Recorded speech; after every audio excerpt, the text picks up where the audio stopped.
taille M. Taille M et kokinga, mais la monique est fininga trop. Je pense qu'il faut dans une taille L. Ce qui look aux look non préféré, bien look non préféré. Mais moi j'aime parce que nga lingamin kotika ma peka nga libanda comme ça. Nazara bande pour taille XL. Ce peut ok bi peut-être ko peut à DXL. Bachango loboko nango za na gold, mais na sepela ki nango vraiment c'est vraiment jolie qualité nango et blazer au bote. So son bi sac au cause la décidé, ils a vraiment kitoko qualité nango.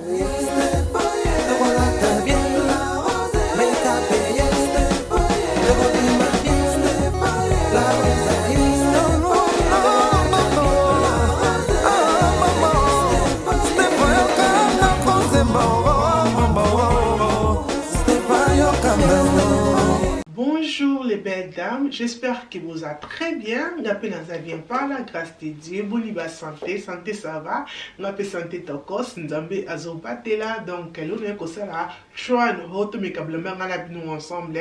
Oh les alliés première fois qu'on a la salle d'opération qui n'a mais câblement on a nous ensemble. Nazara on est pour tel bosso taille XL, ce peut ok puis peut-être encore qu'il peut à DXL oui. Nazara vraiment comme vous Nazara la taille de moi qui vraiment bizarre pour la taille dans comment qui les boumous. Donc, moi, je pense que c'est 100 millions. Yeah? Donc, comme il y a moyenne, la taille mingi on a meki na Zara na vidéo aux ali taille M et na L. Donc, mais mingi na taille M. Boto la kana na XXL, na XL, mais là comme il a M. Donc, tomi kaba blamba on a bino ensemble na Zara tout à l'ending zaba ba spring to été to ba que été za bientôt on a spring et aussi là à bientôt été. Donc, ça va robe mon quoi bien ba comment quoi bien. Tomi kaba blamba tout à l'ending nzo to comme sur la blamba ko ça la comment ok donc j'espère que vous allez bien mikolo oba moi et pas dans biso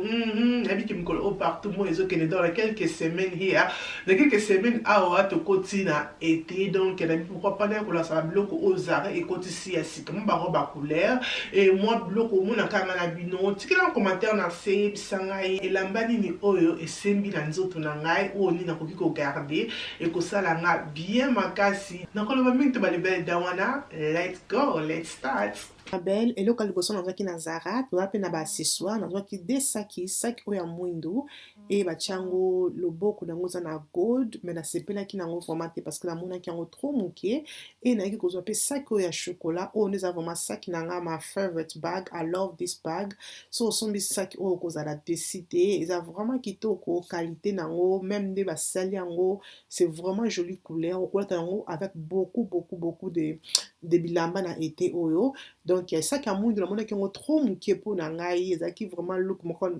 na sepela qui na monnaie qui on a internet mais na zo qui on a sepela qui na hotel look qualité nango za qui vraiment qualité moko kitoko côté à part li bende wana ba chi mais ça vraiment la qualité kitoko côté ma belle wana to côté siko na ba look na biso liboso na za nango na zali na blazer oyo bozo mona ma belle I love this blazer oyo veste oyo no bingo blazer en anglais donc veste en français veste oyo za veste à tricot et veste oyo na lati yango na taille M et kokinga vraiment bien na moni yango mwa munene na loketo mais so na zongo na S maboko ezalanga trop mikuse ça nango kitoko côté c'est ça que na zwaki yango na M mais c'est vraiment jolie qualité nango et blazer oyo baoteka yango na prix à 70 livres na Zara batia yango kaka na bouton moko mais ma belle rien à dire na memi on a sac na biso oyo ya Zara regarde comme des matchs et match vraiment kitoko ça yango classique et pantalon on a lati nango et ça aussi pantalon ya Zara. I love this look. Couleur nango ndezali et pantalon ndenge panzani ngai et lipapa on a lati za lipapa moko je pense 2 à 3 ans passé il y a Zara aussi ma belle ne lati tout à moi ezali Zara. I love the look, it's really nice et ma belle on to continue na deuxième look na biso na garder même pantalon nanga Zara na lati za na taille L dans un camp na Zara na prix à 35 livres et ne ko sia siko likolo na tie bissé oza bissé à satin mais malheureusement bissé oza taille M mais ekokinga dans le quête vendinga très bien mais na tolo bouton moko likolo kangami te parce que eza moi mukie donc voilà na tiango na sac na biso ya mundu wana ya Zara. I love this look oko kenango même na brunch oko kenango même na sortie moko ya anniversaire c'est vraiment nice et otiki mapeka na yo esali yo sexy bobi kinga ngami kotika mapeka to tiki mapeke bois ki biso sali biso sexy mais respect toujours likolo nango toujours toza madame ok donc j'aime j'aime bien. Bisse oyo eza vraiment joli mais si on a taille L ekozalanga munene lobakina qui n'ont pas taille mais ala ki ba oteka ngo na Zara na prix à 45 livres bisse na biso bozomo na wana ya satin I really love ndenge vandinga na nzoto et look ndenge sali vraiment look moko kitoko na ndepe na bwaki suki nanga et ça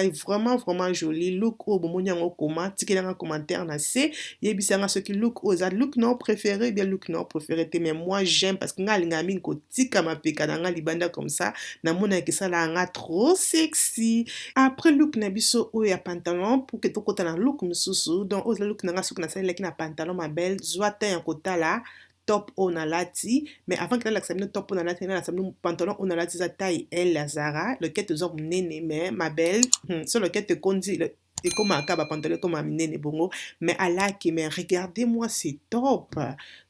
et ça bodysuit ma belle na la taille M wow I love this top ne basali yango liboso nango vraiment moins compliqué zo benda vraiment attention ya batou j'aime bien penela on a pantalon et ça yango nice mais kola tango avec jupe ou kola tango avec culotte donc moi j'aime bien penela on a fait pantalon comme ça na moi talon nanga Zara na somo 3 ans passés donc ça vraiment ya kala et na sac wana sac oyo ezokende na ba couleur nyonso ba les belles dames donc sima ya maillot na biso maillot de bain na biso sima nango c'est comme ça vraiment simple baza nango na 3 couleurs na mona obakisa na couleur moko po oteka ko na prix à 20 livres na obakisa na couleur ya chocolat nazo rataka ngo kaka mais tout vraiment na obakisa na couleur ya chocolat parce que I love this na été comme ça yango na yango toujours voilà wana to comme ce qu'on attend ba dress na tanga ba robe donc Zara bimisi ba robe moko ya été trop sexy mikolo o Zara aza vraiment trop ba robe ndenge moko na Shein soza muto olingaka vraiment ba fashion otala Shein otala Zara mona ke Shein na Zara même baza pa na compétition makasi biloko mingi o Zara bimisi Shein pe abimisi donc vidéo pa Shein ezoya bientôt ba anyway robe on a la tezali robe tricot ba kata na se wana ko bomoni za sexy mais respect zo bomba nzoto mezo bimisa nzoto mais j'aime bien comme evandinga na nzoto batia on a pris à 25 livres on a 9 to baka 26 livres na Zara j'aime bien likolo na ngonde ba kati yango ça lango moins compliqué mais ça vraiment robe moko vraiment simple que j'aime ba robe comme si bonga cause à la peine en nzoto ngonde et ça lango kitoko donc le quoi peut comme dans nzoto ngonde pourquoi pas to la tango na été comme ça j'aime na moi le papa langa na tia Hermès le papa langa Hermès vraiment que na sac na biso ya Zara couleur nango j'aime donc obise que ce que du sac o ya Zara o kozala de cité c'est vraiment joli et que pe na ba couleur abilamba nyonso I love this dress ndenge vani biso na nzoto ndenge zali au bois qui suki comme ça rien à dire ok ba les belles d'abord to continue na deuxième robe na biso robe o bozo na robe rouge robe on a c'est plein que on a couleur mususu no tele no photo nango je pense que c'est orange comme ça mais couleur on a na linga qui aussi la toujours mais et nous on a cause robe on a couleur ya rouge bah tu qu'on a 3 couleurs na noir aussi mais on a cause on a couleur à rouge na a taille M et kokinga mais la monique est fininga trop je pense qu'il faut dans on a taille L mais MPKI mais tellement que ça qu'ils en a ba esthétique na mopandi eza ya komata ndi bakati yango na side eza ya komata ezosala yango trop komata donc olukaki na zongo na L na mekango na L ata na ndenge eza ba robe oyo eyaka mikie eyaka minene te be I love ndenge esalinga na nzoto j'aime bien robe moko vraiment nice bon quand je pense que c'est 30 livres ou 35 livres ba les belles dames eza cher te metande vandi na nzoto tie lipa pano moko ya bien na makolo et sac moko ya bien été oyo biso na biso kaka boye regarde moi ces robes I love this dress c'est sexy ok moi cocktail na yo ok moi restaurant na yo ok moi dîner na ba camarade na yo ça te que on ta trop mais on tu comme ça tu li pas no moko ya bien sac no moko ya bien lunettes no moko ya bien ça va faire vraiment ces robes qui to comme makasi donc moi j'aime bien et I don't mind the wear this robe toujours dans sac na biso wana ya Zara bomoni sac ezokende avec toutes les couleurs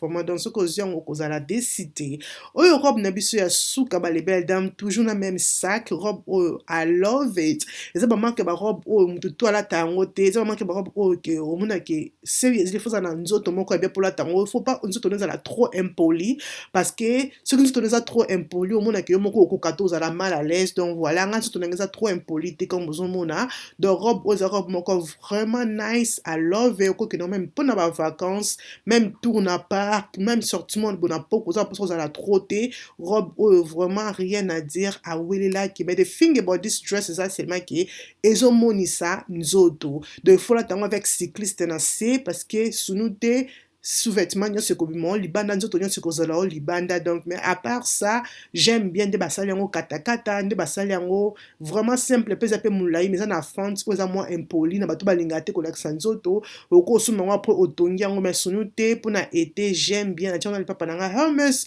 na seki na ngai ya Zara j'aime tikeli nga commentaire na se yebisanga look nini ezalaki look no préféré kobosana te kozala abonné kopartage video koaime video ekosala nga bien makasi donc voilà zala abonné na La Rose Show nzambe azala na biso nzambe abomba biso tokutani mokolo mosusu tina te ekomi na tina bye